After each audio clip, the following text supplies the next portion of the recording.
साधु साधु। नमो तस् भगवतो अरहतो सम्मा सम्बुद्धस्स। नमो तस् भगवतो अरहतो सम्मा सम्बुद्धस्स।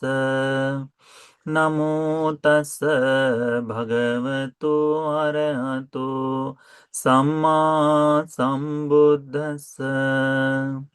साधु साधु साधु। पूजनीय कल्याण मित्र, हमारे गुरु भंते जी को हमारा प्रणाम है। साधु साधु साधु। श्रद्धावान उपासक उपासिका गण, आज हम लोग अभ्यास करेंगे लक्षण संयुक्त में पुनः एक सूत्र का, जिस सूत्र में हमें कर्म और कर्म विपाक के बारे में देखने को मिलता है।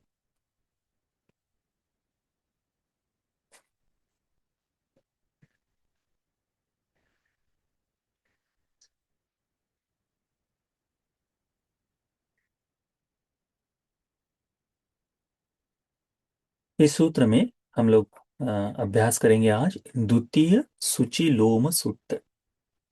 सुचि यानी सुई, तो पुनः सुई जैसा शरीर जिसका हो उसके बारे में उपदेश, यह उपदेश धर्म का उपदेश है।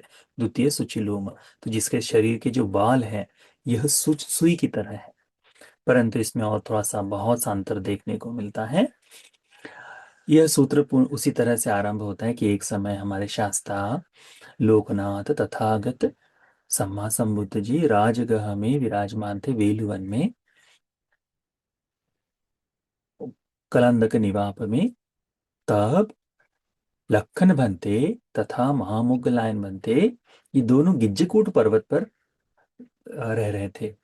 गिज्जकूट पर्वत पर रहते समय प्रातः के समय मुगलायन भंते जी ने अपना पात्र चीवर लिया और लखन भंते जी जहाँ है वहां आए। लखन भंते जी के पास आकर उनको कहा कि लखन आओ, सो चलो हम लोग आ, भिक्षा के लिए, पिंडपात के लिए चलते हैं राजगृह नगर में। तो कहते ठीक है। और तो उन्होंने भी अपना, लखन भंते जी ने भी अपना पात्र चीवर हाथ में लिया और वे भी इनके साथ चल दिए। जब चल रहे थे, दोनों पर्वत से जब नीचे उतर रहे थे, तब मुगलायन भंते जी किसी एक दिशा में देखकर मुस्कुराए। मुस्कुराकर उनके मन में, जब मुस्कुराए तब लक्कन भंते जी ने मुगलायन भंते जी को मुस्कुराते हुए देखा और देखकर उन्हें प्रश्न पूछा कि मुगलायन भंते, क्या कारण है कि आप अन्य किसी दिशा में देखकर मुस्कुरा रहे हैं? तो मुगलायन भंते जी उनको कहते हैं कि आयुष्मान लखन, यह उचित समय नहीं है प्रश्न को पूछने का। ये जो तुम पूछना चाहते हो, यह अभी समय नहीं है प्रश्न को पूछने का। जब मैं भगवान के सम्मुख रहूं तब मुझे ये प्रश्न पूछना, तो मैं उसका उत्तर दूंगा करके। तो कहते ठीक है। तो दोनों ही भिक्षा के लिए राजगृह नगर में प्रवेश करते हैं। भिक्षाटन करके किसी और जगह जाकर भोजन करते हैं और भोजन के पश्चात भगवान बुद्ध जी जहाँ हैं वहां पर जाते हैं। तो भगवान बुद्ध जी जहाँ बैठे वहां जाकर ये दोनों, लक्खन भंते जी मुगलायन भंते जी, जाकर भगवान को नमन करते हैं। नमन करने के बाद एक और बैठ जाते हैं। एक और बैठकर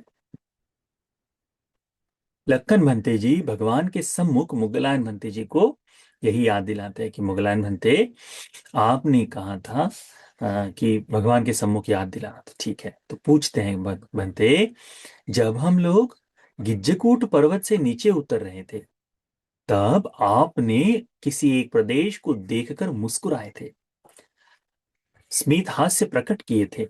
तो इसके पीछे कारण क्या है, इसका हेतु क्या है? तो मुगलायन भंते जी कहते हैं, आयुष्मान लखन, जब हम लोग उतर रहे थे तब मैंने आ, आकाश में एक इस प्रकार का जीव देखा। कौन सा? अधस्सं सुचिलोमं पुरीसं वेहासं गच्छन्तम्। तब मैंने यह सुचि यानी सुई के शरीर का, सुई के बालों का व्यक्ति देखा। और कैसे देखा है? सातस सुचियो सिसे पविसित्वा मुख तो निक्कमंती। ये जो सुइयां है, देखो कर्म का विपाक भोगने के लिए कर्मानुरूप सकस होने वाला जीव किस तरह से होता है करके, ये जो सुइयां है उसके सर से अंदर जा रही थी और उसके मुख से बाहर आ रही थी। मुख तो निक्कमंती, मुखे पविसित्वा, मुख से अंदर जा रही थी सुइयां। और उर तो छाती से निक्कमंती, उर तो निक्कमंत उरे पविसित्वा, छाती में जाकर उदर तो निक्कमंते, उसके पेट से बाहर निकल रहे थे। उदर तो निक्कमंता उरुसु उरु ही निक्कमंती, पेट से जाकर हमारी पेल्विक बोन जो कहते हैं वहां से बाहर निकल रहे थे। उरु ही पविसित्वा जंगा ही निक्कमंती, पुनः उरु में जाकर जंघाओं से बाहर निकल रहे थे। जांघासु पविसित्वा पादे ही निक्कमंती, जांग से अंदर जाकर पैरों से वो सूचियां बाहर निकल रही थी। यानी आप लोगों ने देखा होगा ना, सुई धागे का काम करते हैं, एक जगह डालते हैं, फिर दूसरी जगह निकालते हैं, फिर तीसरी जगह डालते हैं। सिलाई का काम करते हैं, देखा है ना कि जहां डालते हैं, वैसे ही ये जो सुइयां है इसके शरीर में, कर्मानुरूप सत्व ऐसा ही है। कर्मानुरूप सत्व ऐसा ही है। हम देखते हैं जैसे निरय में जन्म लिया सत्व, वहां किस प्रकार से कोई अग्नि जलाने वाला कोई ईंधन है? नहीं है। वहां भूखे रखने के लिए किसी प्रकार का कोई ऐसा कार्य है? नहीं है। कर्म के अनुसार उसकी अग्नि की लौ, उसका भूख, ये सारा कर्म के अनुसार होता है। यही मनुष्य लोक में दुख भोगने के लिए भी कोई उत्पन्न हो जाए, ये सारी चीजें कर्म से बंध कर आती हैं। वैसे ही ये व्यक्ति भी कर्म से बंधा हुआ होने के कारण, अपने कर्म विपाक को भोगने के कारण, कैसे? तो सुई जो है सर से अंदर जा रही थी, मुख से बाहर आ रही थी, सिलाई का ही काम है। फिर मुख से अंदर जा रही थी तो छाती से बाहर आ रही थी। इस प्रकार से उसे, इस तरह से ये सुइयां जब अंदर जा रही है, बाहर आ रही है, तो उसके कारण तीव्र कटुक ऐसी वेदना उसके शरीर में हो रही है। कर्म का विपाक कहीं भी भोगो, वो दुख का विपाक यदि है तो उसका दुख मिलता ही है। तो ये सत्व उसके कारण बहुत सा दुख भोग रहा था, बहुत सा। सो सुदंग अट्ठ सरंग करोति, इस कारण से वह बड़ी ही वेदनाओं को महसूस कर रहा था, बहुत तीव्र वेदनाओं से क्रंदन कर रहा था, रो रहा था, चिल्ला रहा था। मुगलायन बंदी जी कहते हैं, मुझे इस सत्व को देखकर, क्योंकि कर्मानुरूप है ना, सामान्य मनुष्य दुख भोगता देखे तो हमें दया आ जाती है, परंतु ये जो कर्म के अनुसार दुख भोग रहा है, हम इमेजिन भी नहीं कर सकते, हम सोच भी नहीं सकते कि अरे कोई सुई की तरह कोई शरीर में कुछ चुभ रहा हो करके। तो उसे देखकर मुगलायन मंत्री जी कहते हैं, मुझे तो बड़ा आश्चर्य लगा, ये तो बड़ी अद्भुत बात हो गई। मैंने देखा कि क्या ऐसे भी जीव जन्म लेते हैं, ऐसे भी यक्ष लोग जन्म लेते हैं, इस प्रकार का जन्म भी होता है।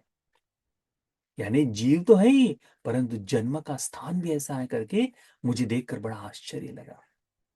भगवान बुद्ध जी सभी भिक्षुओं को आमंत्रित करते हैं और भगवान कहते हैं, भिक्षुओं, भिक्षुओं, मेरे जो श्रावक है चक्षुमान है, मेरे जो श्रावक है, मेरे भिक्षुगण जो है, ये ज्ञान संपन्न है, ज्ञानी है, इस तरह के अद्भुत रूप को देख भी सकते हैं, जान भी सकते हैं, इनकी पहचान भी कर सकते हैं, ज्ञात कर सकते हैं, साक्षात कर सकते हैं। मेरे श्रावक वास्तव में उन्नत हो चुके हैं। भगवान कहते हैं, पूर्व में मुझे, यानी शुरुआत में जब ये बात सामान्य रूप से लोगों को नहीं मालूम थे, तब मुझे ऐसे ही सत्व के दर्शन देखा। मैंने इस सत्व को देखा कहाँ? बोधि मंडप पर, जब मैं कर्म कर्म फल का चिंतन कर रहा था, जब मैं संपूर्ण लोक सत्वों का अभ्यास कर रहा था, अध्ययन कर रहा था, भगवान बुद्ध जी के गुणों में एक शब्द आता है, उसे कहते हैं लोकविदु। लोकविदु, लोक लोकांतर को जानने वाले। तो उस लोक को जानना और उससे उसमें जाने का रास्ता भी, उससे मुक्ति का मार्ग भी। तो लोक को जानना, तो सभी जितने लोक हैं, जितने भी जन्म के स्थान हैं, जितने भी जन्म के प्रकार हैं, हर एक जन्म लोक को भगवान ने बोधि मंडप पर बोध किया। इसीलिए लोकविदु कहते हैं।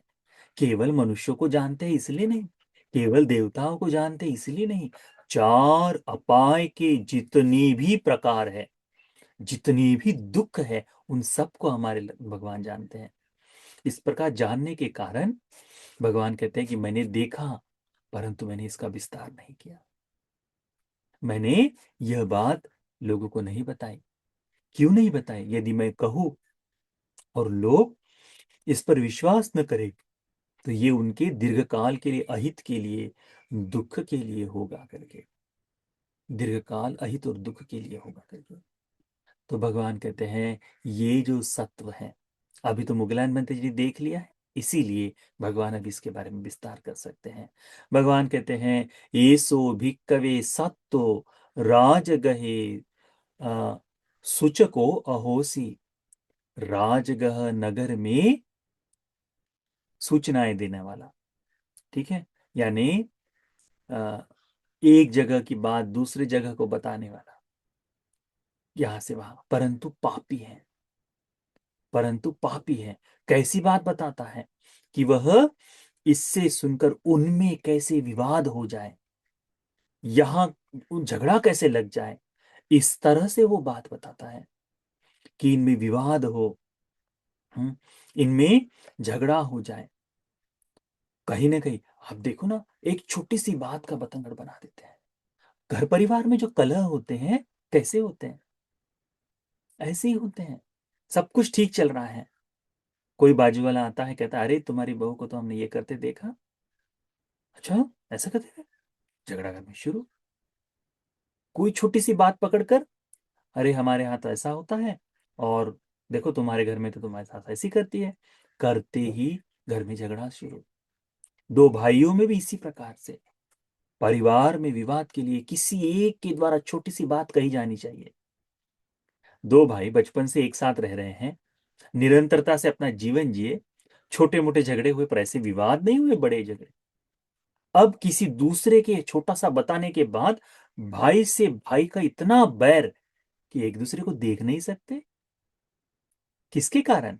दो भाइयों के कारण नहीं, किसी ने ये बात चुगली करके बताई है, सूचक निंदा की है।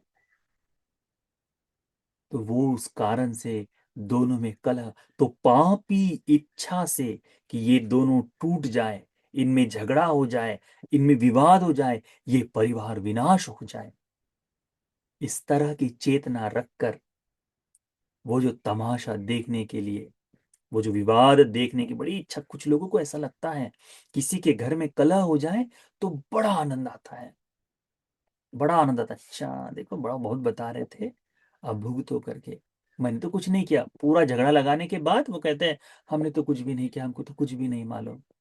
हाँ, हम तो इनके मित्र ही हैं, हम तो बहुत अच्छा चाहते हैं, इनका भला चाहते हैं। यही झगड़ा लगाने वाला आदमी वापस आकर ये कहता है कि देखो झगड़ना नहीं चाहिए, झगड़ना नहीं चाहिए, पर आग तो लगा दी है।